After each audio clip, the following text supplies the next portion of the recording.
Sementara itu, pemirsa, Wakil Presiden Gibran Rakabuming Raka turun langsung dengan mengunjungi Provinsi Riau untuk memantau penanganan kebakaran hutan dan lahan yang semakin mengkhawatirkan. Setibanya di Pekanbaru Riau, Gibran menuju posko Karhutla. Ia menegaskan pentingnya penegakan hukum tanpa pandang bulu untuk mengatasi bencana yang berulang ini. Dalam kesempatan yang sama, Kapolda Riau Irjen Pol Heriawan membongkar modus tipu-tipu yang digunakan para pelaku.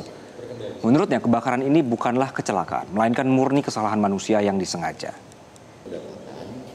Yang nantinya kita siapkan di bulan Agustus. Ada yang masih tersisa dan ada isi airnya.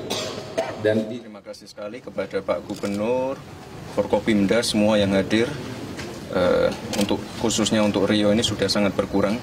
Tadi kalau teman-teman media tahu waktu kita landing, keadaannya kan sudah mendung ya.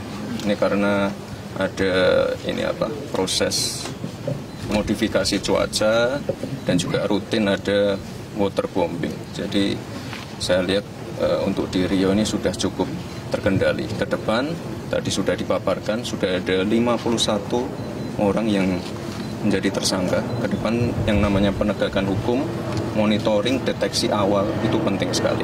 Jelajahi cara baru mendapatkan informasi. Download Metro TV Extend sekarang.